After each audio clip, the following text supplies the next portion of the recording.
You're listening to an Anazao Ministries podcast.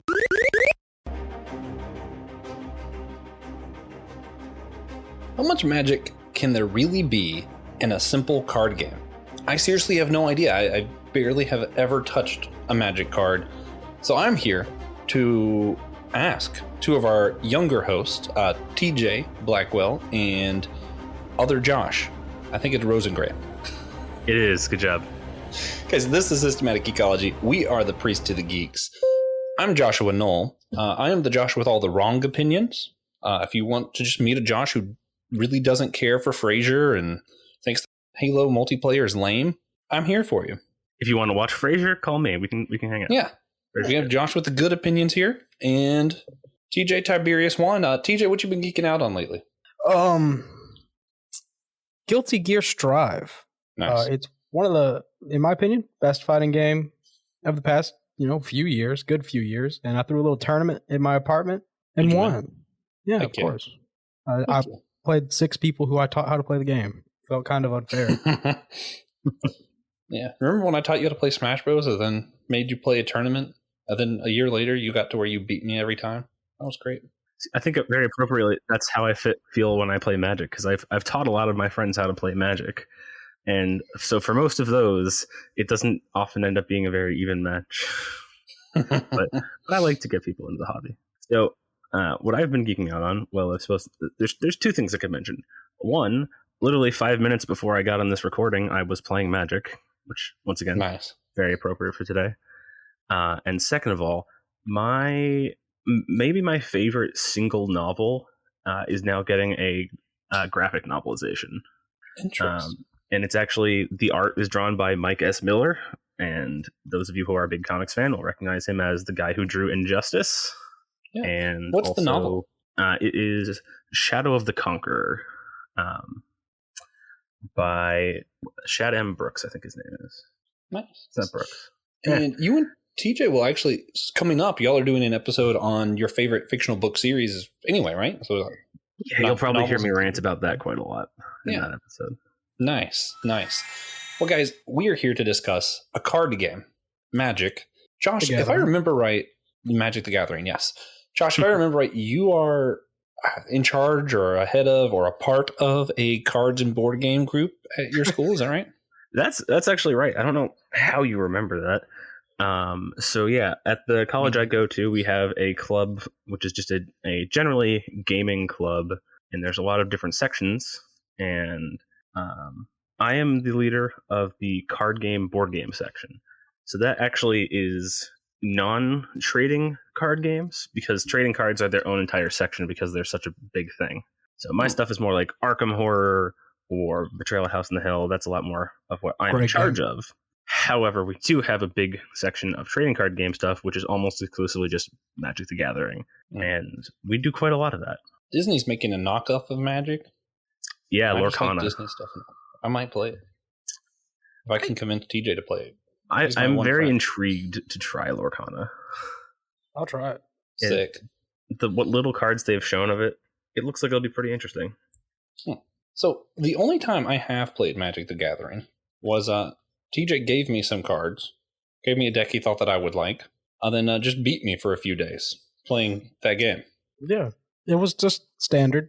It was pretty amusing, but thought he'd like to play a green deck, which I had to be right. There's no way there's anything else he would enjoy more. What does that mean? Big creatures, big damage, big mana. There are 5 colors, which are one of the most fundamental parts of Magic. Every card is some combination of those colors, including none of them, but those are rather rare. The colors are white, blue, red, green, and black. And they all have things they specialize in and different ways they interact with each other, and it's a whole thing. We could probably do an episode just about the Magic color pie. We really could. People have. But that's not what this is. What's the best beginner color if I were to pick it up? Is it just green? Possibly. That's a question without an answer. The only answer I could give is not blue.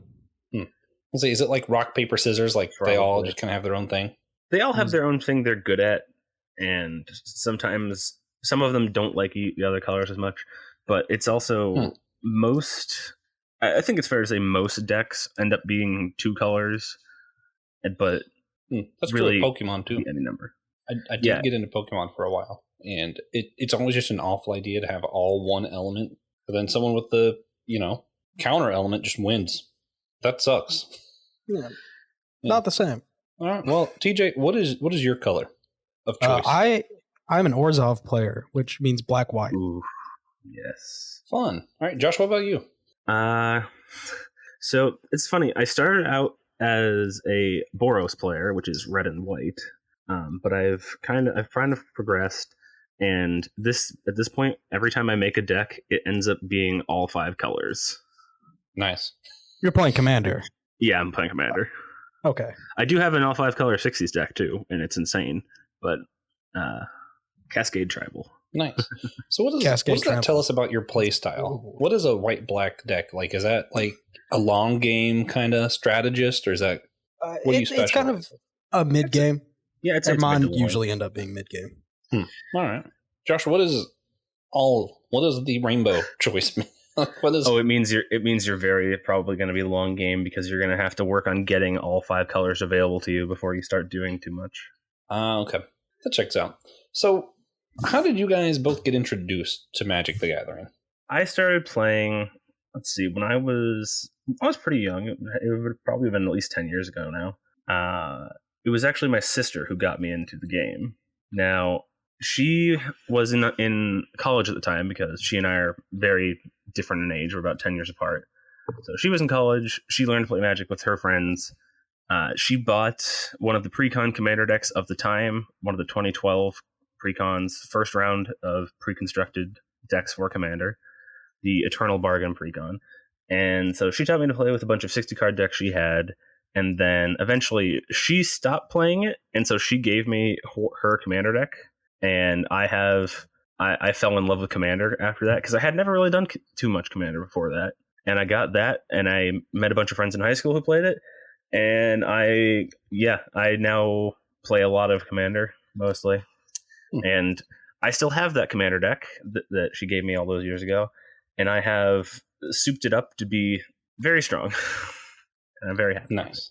It is my baby as far as decks go. Yeah, I get that. I had a Pokemon deck that I had perfected, and it was in my car when I had a car accident, and I'm still salty about it. Yeah. Ouch. TJ, how did you get introduced to Magic the Gathering? So my story is probably a lot more similar to Josh's sister's story than his. I had a group of friends in college, and we were all hanging out, getting to know each other. We realized we all used to play Yu-Gi-Oh! Bear with me. So we all got back into Yu-Gi-Oh! And after a week or two, we were like, man, this game sucks now. Because if you aren't aware, Yu-Gi-Oh! Has become absurd. Those cards are long. It's like reading essays just to kill a monster. It's insane. And most games end in 1 or 2 turns, which is fun for one person. So we're like, let's play something else. Well, let's play Magic. So we all started playing Magic at the same time. And we just started playing Standard of the time, which was 2020. 19? Wow. Had to be 19. So was that recently? Had to be 2019. Yeah. So you taught me to play not that long after you learned how to play. No, it might have been 2018. My brain was like, TJ's been playing this his entire life. I also simultaneously was kind of surprised it was 10 years old. So I don't know what my brain really thought about Magic the Gathering. I mean, I know TJ's not 10. It's older than I am.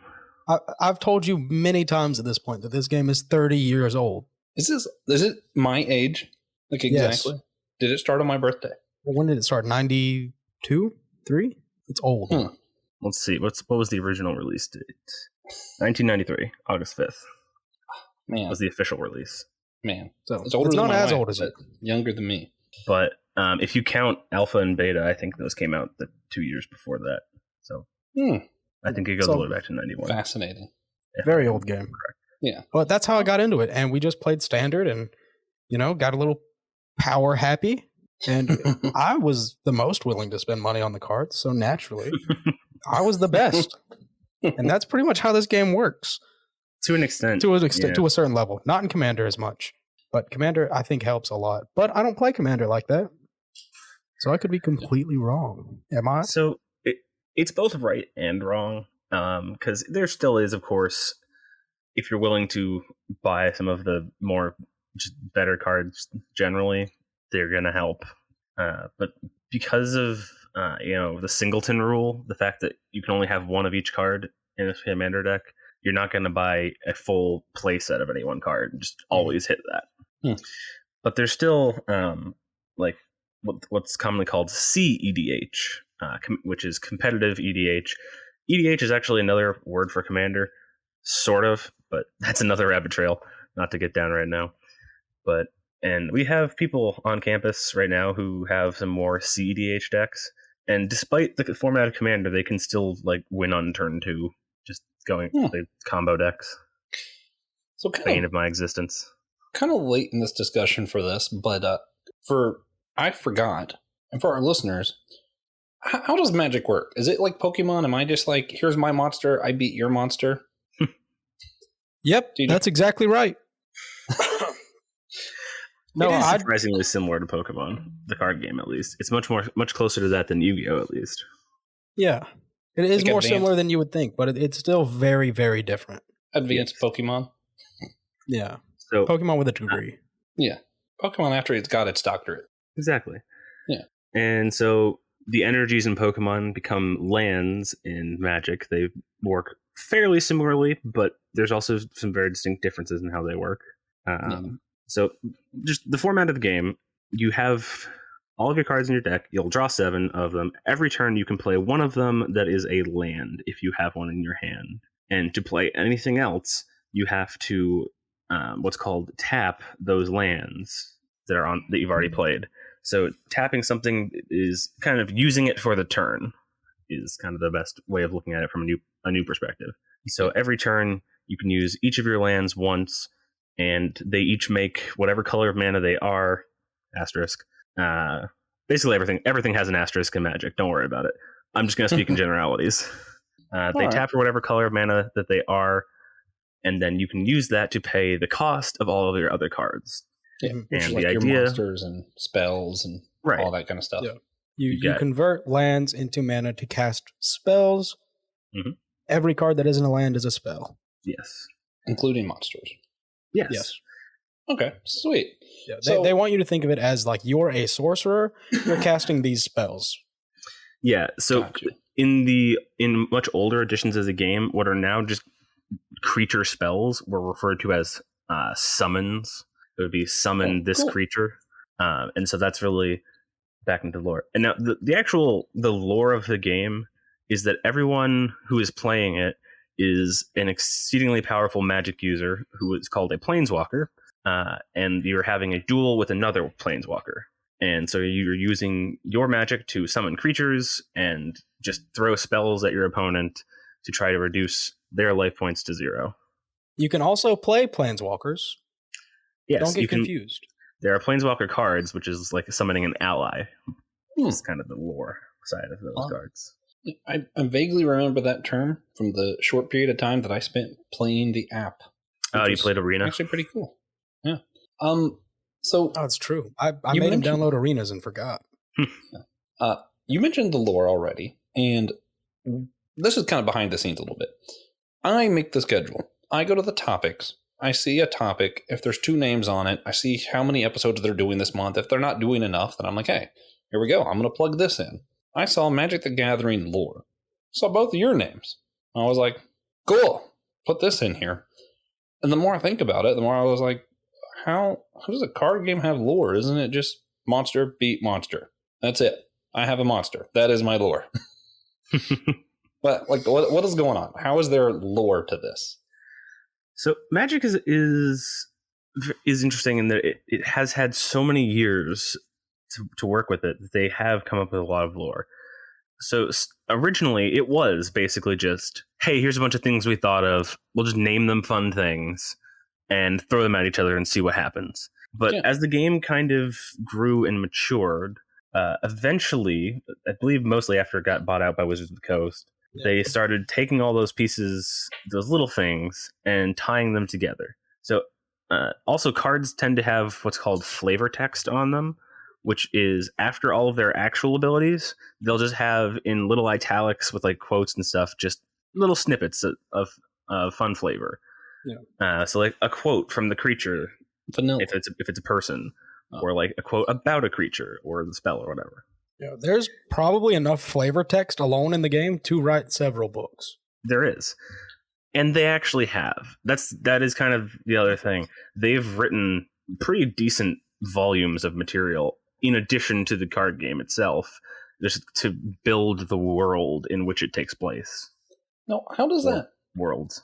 How does that add to the game? Like in Pokemon, I understand. Like, right, you have the Pokemon card game, and then we have video games. Video games need story, and you have the TV show as well. Why does Magic the Gathering, it's a card game? Why does it need lore? Does it change the game any, or is it just kind of for fun? Makes it more compelling. Yeah, it tries to put a reason behind why they keep releasing new cards, other than the company wanting money, basically. Because with every new release of a set of cards, there is now an accompanying story. And the stories build off each other to make these multi-year spanning arcs. And so as I would think I mentioned this at the beginning, before the recording started, but we're currently in an arc which is all about the kind of one of the oldest main villains of Magic, the Phyrexians. And they are kind of tying together the last really like 4 sets, if I can think back. Because all the way to Kaldheim, at least. Yeah, it's like a full standard block. And more, because it ties together Kaldheim, Kamigawa. It kind of skips Innistrad, I think of, and now we're in Dominaria United, and Brothers War is coming up. So I don't know what any of that means. They don't do short stories, basically, except for on the website, where you can read Magic short stories. Yeah. Okay. Basically, so all of their short stories tie together. Yeah. There is a ton of lore in this game. Yes, there is. A stupid amount. Is there a favorite story or a favorite, part of the lore? Maybe a favorite god or something that you have that like kind of just give me a taste of what we're talking about? I like the Eldrazi, personally. Yeah. The Eldrazi invasion was super cool. So basically, aliens. All right. You can think of it that way. I was gonna say it's even worse than aliens. They're physical embodiments of nothing that come from outside existence. What? And they cost a ton of mana and do a ton of damage and a lot of other cool things. Yep. Costing a lot doesn't sound cool. Sounds bad. You're wrong. It depends. He's talking about flip like 10 cards and say, die. Cool. He's talking about the in-game cost when he says that. But they also can be monetarily expensive as well. Yes. That is another thing I feel like we have to mention is the cost of some of these cards, especially from Alpha Beta. All right. I don't know the current price of a Black Lotus. It's like $9,000 or something like that, I think. So that's a lot more reasonable than it used to be. All right. So Josh, TJ has embodiment of nothing. What is your favorite? So random? I have kind of a bunch of things, but I have a couple different kind of favorite things of Magic. The Eldrazi is one, especially because there's a lot more to them, and they're really, really cool, and I'm using them for stuff later. And they have great designs. They do. What do you mean there's a lot more to them? Isn't there nothing? I mean, that's it? There's a lot of nothing. The Blind Eternities. Nothing is everywhere that something isn't. Yes. So, which is very important when you're trying to get between some things. That sounded like a Winnie the Pooh line. That didn't sound like you were trying to be serious just then. Like that just sounds like something Pooh would say. Oh. Like forever is an awfully long time. I mean, yeah, sure is Pooh. So the Eldrazi come from nowhere, but nowhere is actually somewhere. It's called the Blind Eternities. Oh, is that place that was in Guardians of the Galaxy? No. No, but it's a place that doesn't exist. It's the in-between of everywhere else. Okay. And the other really notable thing about that, and it is a huge thing in the rest of the lore of Magic the Gathering, is that is how the people known as Planeswalkers are able to go from one entire multiverse to a second entire multiverse. This game has multiverse? Yes. So what is called the planes. So every plane is kind of a self-contained little world. So most planes have their own cosmological structure, their own deities, their own afterlife, their own even different dimensions you can go through. All right. And so at this point, one of the planes is just Dungeons and Dragons itself, which gets very messy very fast with how Dungeons and Dragons multiverse mechanics work. But we don't have to talk about that today. Interesting. But planeswalkers are beings that have the inherent ability to traverse the blind eternities and just basically teleport out of their current universe and go to a different one. And the card player is the planeswalker. They are in the lore, but there's also all of these planeswalker cards that exist, which are more notable planeswalkers in the game that you summon as an ally to aid you. I'm not as famous as Liliana. No. For good reason. Yes. So, all right, we're talking about different multiverses. So I'm trying to wrap my head around some of this. And you said they each have their own deities and all that kind of stuff. Mm-hmm. So if multiverse A, does that mean within multiverse A there is universe 1, 2, 3, 4, 5, 6, 7, 8, whatever in that multiverse? So what I mean when I say that is mostly in regards to I'm going to take a case study of two planes. There's the plane of Theros and the plane of Kaldheim. Okay.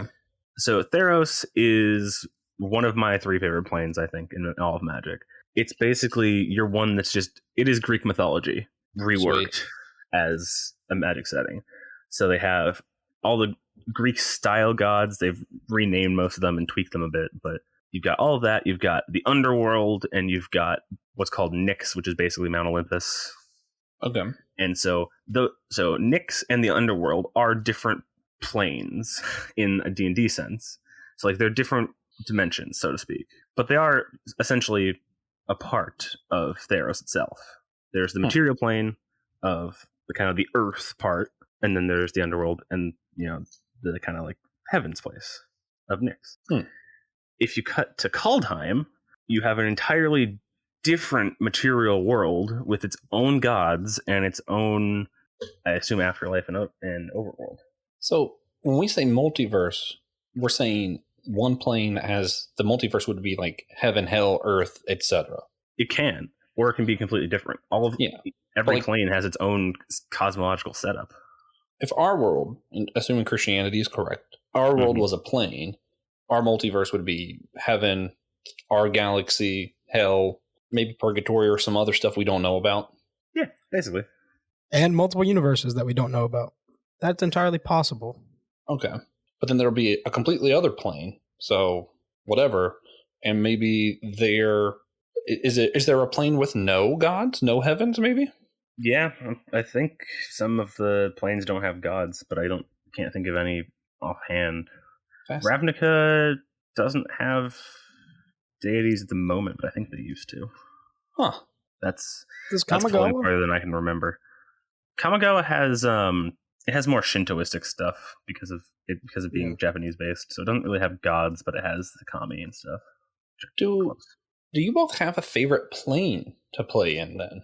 Or can the planes be mixed? Can I play in two planes in one game? So yeah, the planes roughly correspond to the sets the cards were released in. Okay. And sometimes they'll go back to an old plane in a set. But there's no rule, at least in general constructed play, against mixing sets and thus planes. So because each of the cards is actually a spell or an ally from them, it doesn't really matter where they come from. You can summon them anywhere or cast it anywhere. So basically, just to take it back to real life, I'm fighting TJ. I can cast a spell from, a dog from our world, or I can cast Tony Stark from the MCU. Doesn't really matter because it's a spell. Mm-hmm. Correct. Because you're summoning it. Tony Stark's coming for you, Tej. Okay. Be prepared. I cast murder. Done. That is in fact card, and I love that just card. kills a creature. It's a real card. Yep. I've used it on you. TJ, what's your favorite plane? That's a great question. I would like to start off by saying that my favorite planeswalkers are Liliana and Sorin in their many iterations. Sorin's a vampire. Liliana's a witch. Okay. Necromancer. Sure. Yeah, she's a necromancer. All right. She used to just be a healer. She's been through some things. Yes. But that being said, probably Innistrad.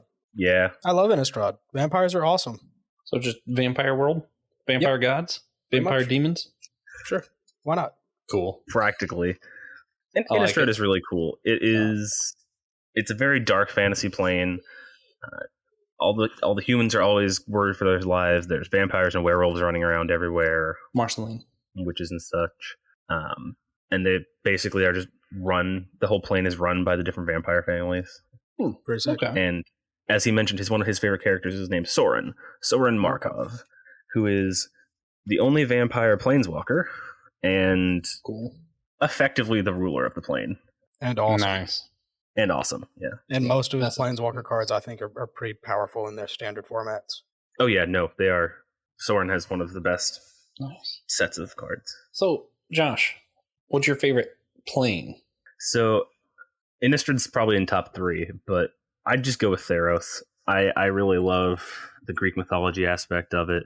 I love it was actually, I think, one of the first sets they ever released where they actually released god cards, and the way the Therosian gods work is really cool, and I am a huge fan of it. They are also the sets where they really introduced enchantment creatures that are also enchantments built into them. Cool. And there's a lot of enchantment related effects in there, and that's one of my favorite card types is enchantment. I think they're really neat. Cool. So add to that the fact that it's also, they released a D&D setting book of Theros, and I've played D&D in that setting, and it's amazing. Yeah, it's a good book. That sounds cool. I've only tried to play D&D once, and I made the fatal flaw of trying to just recreate a character that I knew from a show, and it became really boring to just do the character creation part. Like, that part alone was just dreadful. So, not doing that again. Told you it would be, and you didn't listen. Well, you knew I wouldn't listen. So I do wonder, playing in these different planes where different gods, different rules, all that kind of stuff, is that sort of a form of escapism, or is it like we're getting out of our world and able to escape to this other world where maybe stuff isn't so sucky, or maybe everything's sucky and there's extra vampires and it's just kind of getting out of our world, or is it just kind of, am I overthinking it?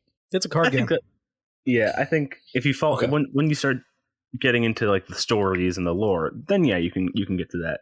But otherwise, it's a card game. It is a fun thing to do. Most people, when they're playing the card game, they don't look at the lore at all. When you're actually playing the card game, you just throw the lore in the other pile of fun things to look at for fun, and then your decks will have nothing to do with the actual lore of the game unless it benefits you. Huh. Well, and it usually won't. Yeah.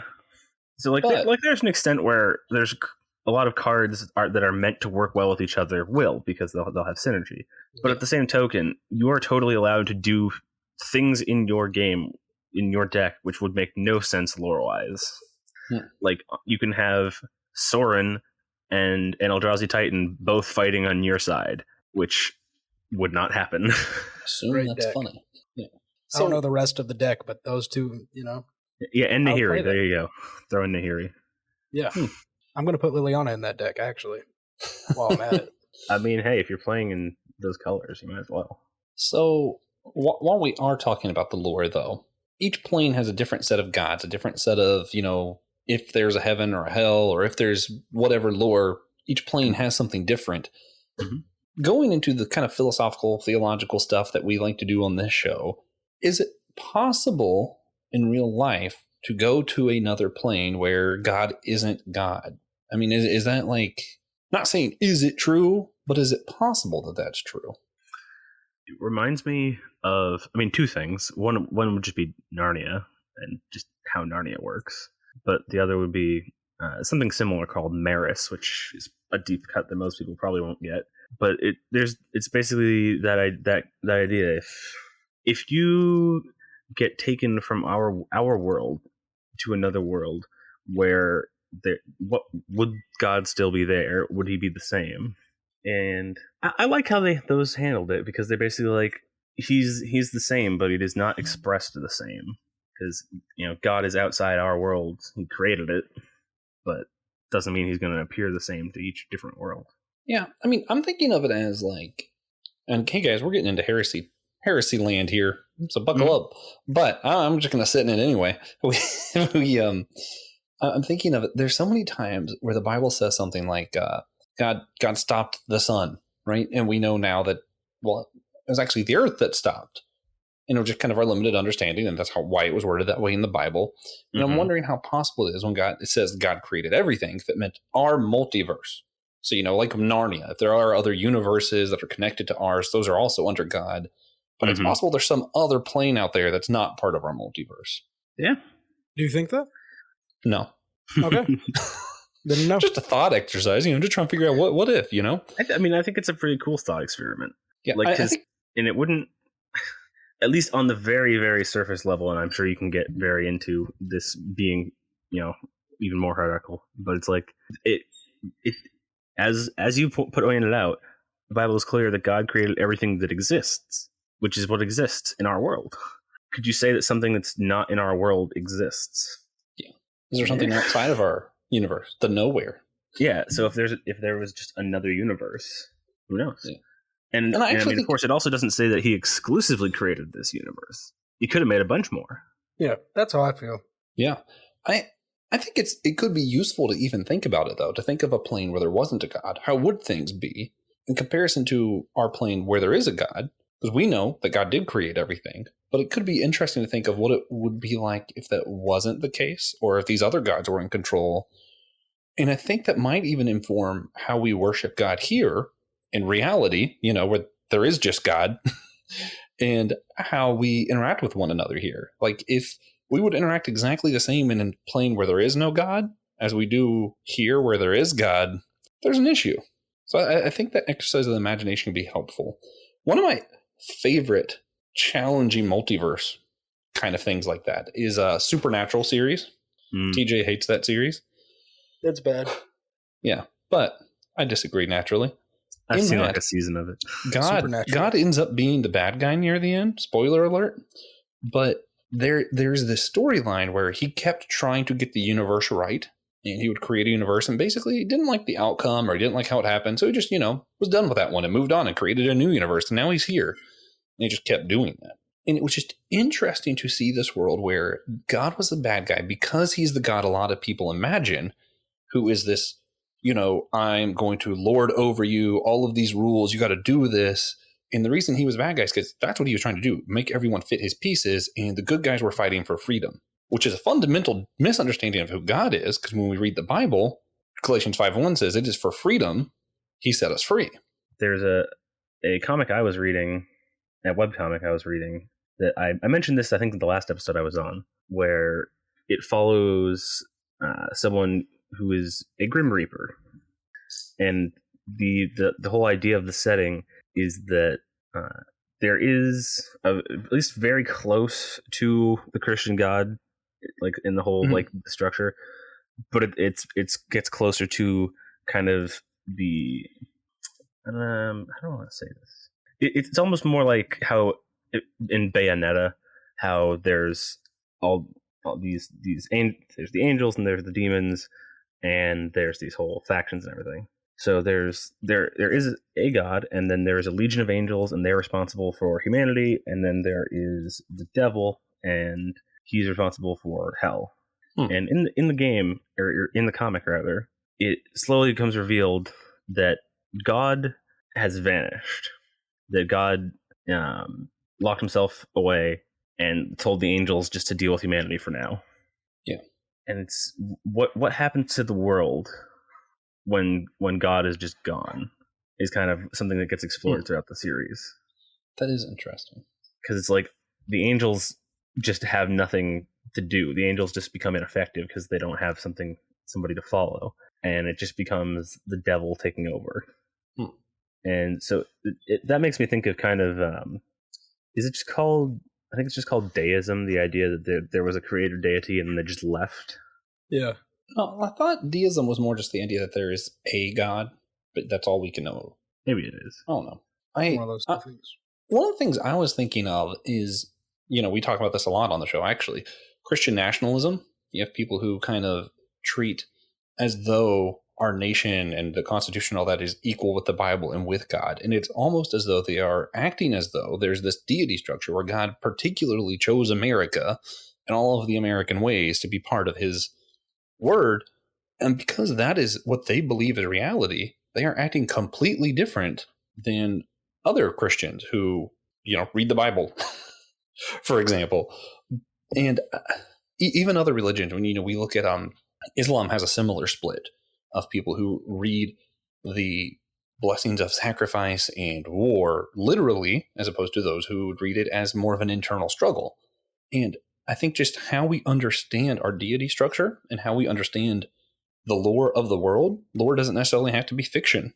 I think it goes back to one of my old professors used to say, orthodoxy leads to orthopraxy, which is just right belief leads to right action, which likewise would imply that wrong belief leads to bad actions. And I think that's where exploring other lore is fun and interesting, but it's important that we get our own right. All right. Do you have anything else to add on lore, whether Christian lore, magic lore, etc.? Folklore, great video game. The coolest dragon in Magic the Gathering is Ugin. Ooh. How's he compared to Smaug? Cooler. He's all right. Better than Bolas? Like, he's cooler than Bolas, you think? Probably. Personally, I think so. I think Nicol Bolas is more interesting as a character just because of all of the scheming and nonsense he did. He's had a lot more time, though. Yeah, he has, which is probably why. All right, Josh, any other lore comments? So yeah, I'll run back because I never actually mentioned my favorite characters / planeswalkers in there, and so I'd have to say my favorite planeswalker is probably Kaya. And I don't know what that means. Let's get too far into Kaya. I believe she's currently the leader of the Orzhov still. Mm-hmm. So she's the leader of the Orzhov Syndicate on Ravnica. So she's in charge of death and taxes, and nice. she's a half ghost assassin. Basically, she can phase through anything. Ghost and assassin is just a combination that's too scary. I don't like that. Yeah. Actually, I never played a Kaya Planeswalker, which makes absolutely zero sense. I had a Vito Orzhov life gain deck. Yeah, that would be pretty good for Kaya. With Kaya's Wrath in it. Just not Kaya. The deck I was testing out today with a friend of mine, my new commander deck, it is a 5-color Planeswalkers commander deck. And it's just all of the cheap Planeswalkers I could find shoved in a deck with the commander 3 being... fairy? I'm not sure if I have 3 fairy. I'll have to look. Because it was just ones I scrounged up. I didn't go searching online. Oh, okay. So I just ones I had lying around, and I traded my friends for them. Okay. But I got the commander as Sisay, the Weatherlight Captain, which one of the best 5-color commanders. And until 3 weeks ago, when they spoiled some stuff from Dominaria United, basically the only one who would have worked for what I wanted. But they released so much 5-color support in Dominaria United. I'm excited. Hopefully I still never play 5-color. I think my brain's just not big enough. I have a small head. The wrinkles can't get any deeper. No, man. One of my best decks is 5-color. It's just mana ramp. Oh, I have 15 lands. I win. You're just playing green. Yes, it's the same. It's just green, and then you have you have all the colors, and you do everything. It's wonderful. Kenrith. I barely understood that conversation. Also, for those who don't know and care to know, TJ's head looks much larger than it is. I assumed he had a large head until recently. We discovered large hats don't fit his head at all. It makes very little sense to me. Yeah. Fascinating. Yeah. It's just kind of square. It makes it look bigger. Well, we'll have to have people comment, maybe come to the Facebook group and comment if anyone would be interested in us doing more focused conversations on Magic lore. If we wanted to dive into one of the planes or some of the different big bads, basically the 3 big bads are Nicol Bolas, the Phyrexians, and the Eldrazi. I think that's fair. I can't think of any other big overarching bads. So with that, guys, we will be wrapping this conversation up. Guys, if you had to give a recommendation today for our listeners, comics, games, anime, magic cards, whatever, What would you recommend, TJ? Black White. All Black right. White Lifesteal. Do it. Yeah. It's so fun. Orzhov Drain. Very good. Orzhov Drain. It's so fun. You feel like just absolute trash bag of a human. Unless you're playing against blue. And then you're correct. Josh, recommendations. So first off, as I mentioned, the graphic novelization of Shadow of the Conqueror is on a Kickstarter. You can get either the second edition printing of the actual novel or the graphic novel or both. Do that. Second of all, if we're to give an actual Magic one, get the 5-color Precon Commander deck from Dominaria United. It'll be great, I promise. Maybe. I don't know. I haven't got it yet. Actually, get Magic the Gathering Arenas if you want to try the game. That's a fair one. It's a free way to try the game. You'll get taught the basics, and if you want, you can keep playing a lot and get really good at Standard. In theory. And you don't have to ever spend any money, and don't spend any money. Never pay them any money for Arena. My recommendation has nothing to do with Magic. I don't know anything about Magic, but recently there was a sort of a series. They were all issue number 1, which makes no sense. It's Miss Marvel and Wolverine, Miss Marvel and Moon Knight, and then Miss Marvel and Venom. It was a fun, really quick mini-series in comics. I just like Miss Marvel. It was a good time. So sounds like a fun line. Yeah, I say check it out, especially the end, because all of them show up. Also, Venom is just amusing with Miss Marvel around. They all are. You have all these dark, brooding characters, and you have this fun, geeky girl. And it's like, oh, okay, sure. Pretty amusing. Also, to cue you in, the reason those 3 are the ones targeted by the bad guys, they all have regeneration abilities, which is just a fun through line. So guys, if you want to hear more from us, or if you want to hear me more talk about comics, you can go to patreon.com/systematic geekology. If you want to hear more from these guys here today without paying anything extra, you can go to systematicgeekology.org. Drop down menu has host, has TJ, I think it has Josh, has Joshua. That could be confusing. Click both of us. Eventually you'll figure out who's who. And remember, we're all a chosen people, a geekdom of priests.